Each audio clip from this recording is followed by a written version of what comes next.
जय हिंद defence aspirants, welcome back again. This is Divyanshu Pandey.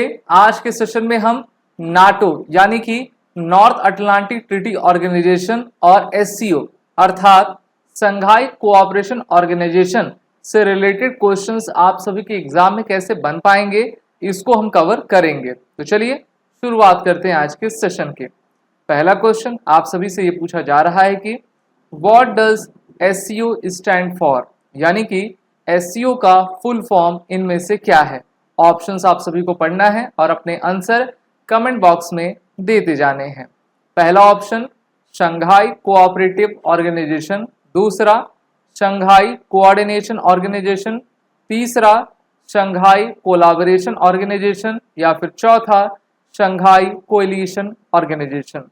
इनसे रिलेटेड सभी जितने भी इंपॉर्टेंट फैक्ट्स थे मैं आपको लेक्चर वीडियो में पहले भी पढ़ा चुका हूं और अब आज मैं आपसे क्वेश्चन पूछ रहा हूं। तो इसका आपका राइट आंसर है option A Shanghai Shanghai Cooperation Organisation. आप कह दीजिए, कोऑपरेटिव भी कहते हैं, मेनली इसको शंघाई कोऑपरेशन ऑर्गेनाइजेशन कहा जाता है और इसमें भारत, रशिया, पाकिस्तान और अन्य देश जो कि आपके सेंट्रल एशिया के आते हैं वो सभी इसमें आपके मौजूद हैं। तो इस प्रकार से शंघाई कोऑपरेशन ऑर्गेनाइजेशन इनका पूरा नाम है और ये एक प्रकार की ऐसी संस्था है जो सेंट्रल एशिया, साउथ एशिया की सिक्योरिटी और इकोनॉमिक प्रॉस्पेरिटी के लिए कार्य किया करती हैं।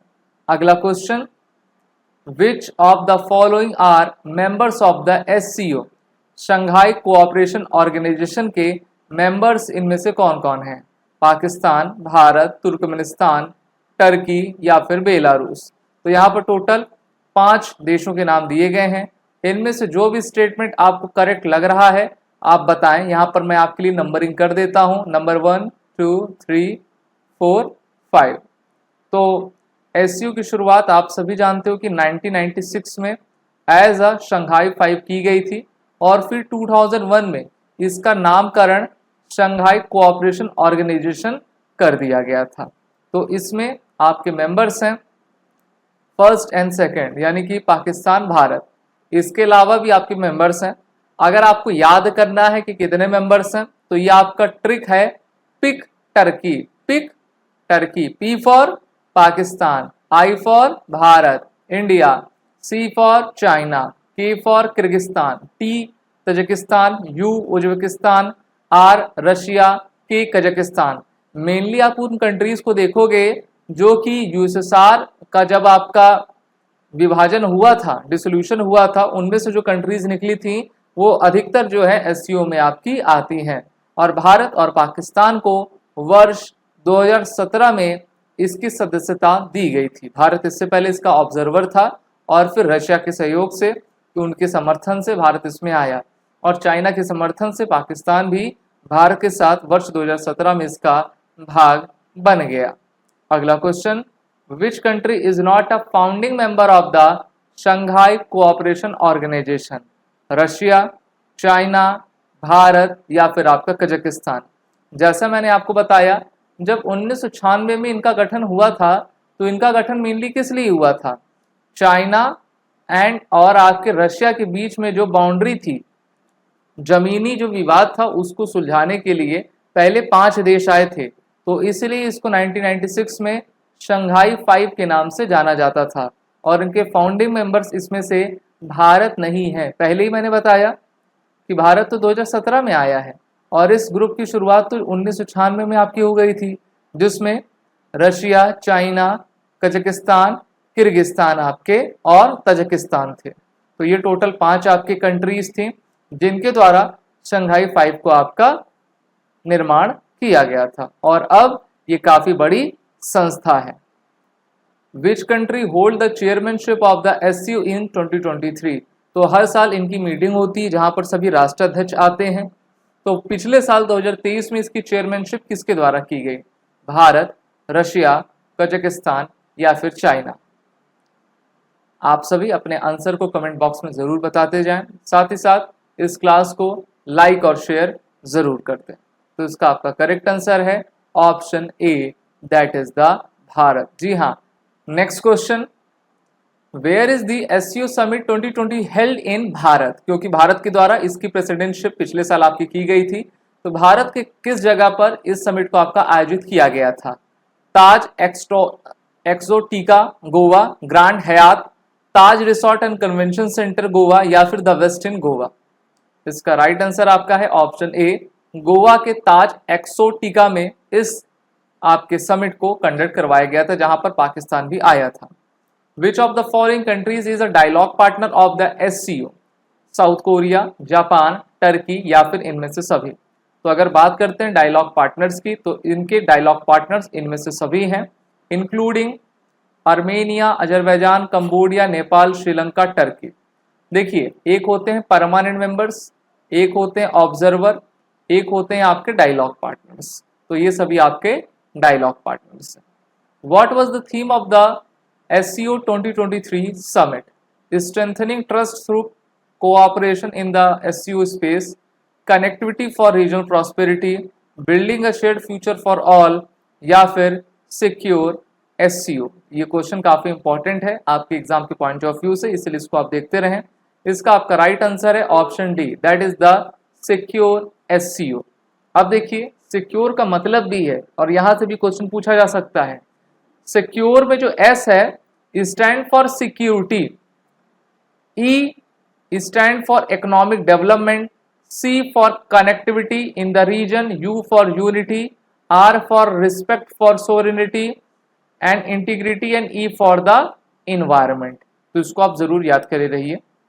अगला question, what is the name of the joint military exercise conducted by the SCO member countries? तो 2021 के लास्ट में इनके द्वारा एक काफी बड़ी एक्सरसाइज को कंडक्ट किया गया था। उस एक्सरसाइज का नाम क्या था, आप सभी को बताना है। इसका ऑप्शंस है exercise SCO peace mission, exercise SCO cooperation, exercise SCO unity, या फिर exercise SCO friendship.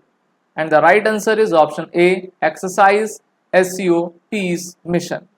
Next question, which other regional and international organizations does the SCO cooperate with?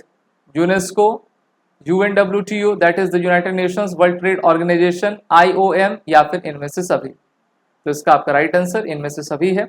हमारी जो SCO है वो International Organization for Migration, World Tourism Organization, United Nations Education Scientific Cultural Organization यानी कि UNESCO, इन सभी के साथ आपका मिलकर कार्य करती है।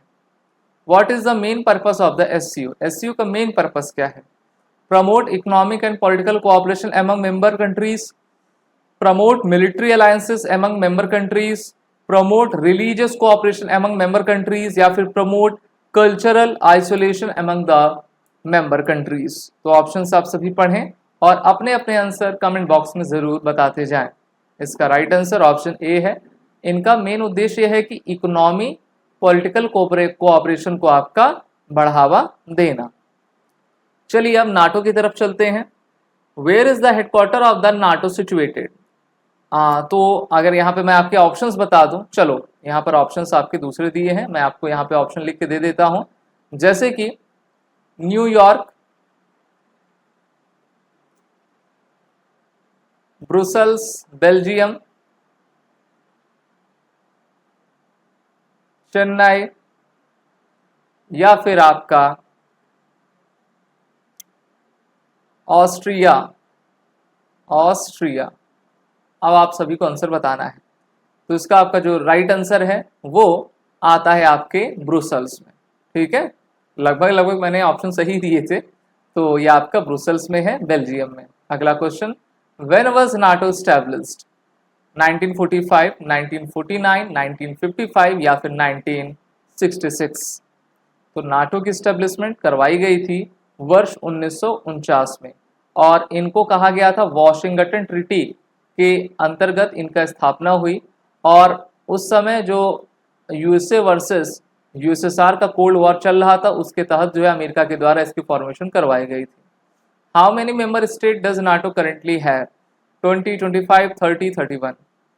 तो अभी नाटो में टोटल आपके 31 मेंबर्स हैं, पहले 30 थे, अब आपका 31 हो गए हैं। विच of the following countries was not an original member of the NATO? France, Italy, Spain, America? तो इसका आपका राइट आंसर ऑप्शन सी है, स्पेन उसमें नहीं था, बाकी सब इसमें थे। Which country withdraw from NATO's integrated military command in 1966 but remain a member of the organisation? Germany, France, Italy या फिर UK? So option B is right. और इससे पहले मैंने जो नाटो की एक लेक्चर क्लास ली हुई है, वहां पर अगर आप पढ़ोगे तो मैंने ये चीज आपको बताई हुई है कि फ्रांस जो है इसमें था, लेकिन उसके बाद आपका हट गया था। When did France resume its position in NATO's military command? 76, 82, 90 या फिर 2009? और इसका आपका राइट आंसर ऑप्शन डी है, 2009 में फिर से उन्होंने अपनी नाटो की मिलिट्री कमांड की पोजीशन को ले लिया। अगला question, what is the headquarter of the allied command operation for NATO? Berlin Germany, Warsaw Poland, London UK या फिर Mons Belgium? So right answer is option D, Belgium के Mons में ये अवस्थित है। Where are the two newest countries to join NATO? What are the two countries newest country to join the NATO? Croatia, Montenegro, North Macedonia या फिर आपका Slovenia? अगर मैं एक और ऑप्शन इसको आपको दे दूं तो ये वाला ऑप्शन आप देखते रहिए, Croatia, Montenegro, Sweden and Finland या फिर आपका स्लोवेनिया। तो इसका आपका राइट आंसर ऑप्शन सी है। अभी हाल ही में देखिए फिनलैंड तो ज्वाइन हो गया है, और फिनलैंड से पहले मोंटेनेग्रो आपका ज्वाइन हुआ था, और स्वीडन जल्द ही हो सकता है कि 2024 में इसको आपका ज्वाइन कर ले। Next question, which of the following countries currently participate in the Istanbul cooperation initiative? तो ऑप्शंस आपके हैं Bahrain, Oman, Saudi Arabia, UAE, Bahrain, Kuwait, Qatar, UAE, Jordan, Lebanon, Syria, Turkey, Iraq, Iran, Israel, Yemen. So option B is right. और ये जो आपकी ICI है अर्थात Istanbul cooperation initiative, ये किसका सहयोग करती है? ये मिडिल ईस्ट में जो है नाटो का आपका सहयोग किया करती है। आप सभी defence aspirant SSB crack exam के सभी रिटन कोर्सेज में इनरोल होकर अपने आने वाले एग्जाम की तैयारी जरूर करें। वॉर 10 कोड का यूज कर लें जिससे कि आपको 10% का फ्लैट डिस्काउंट मिल जाए।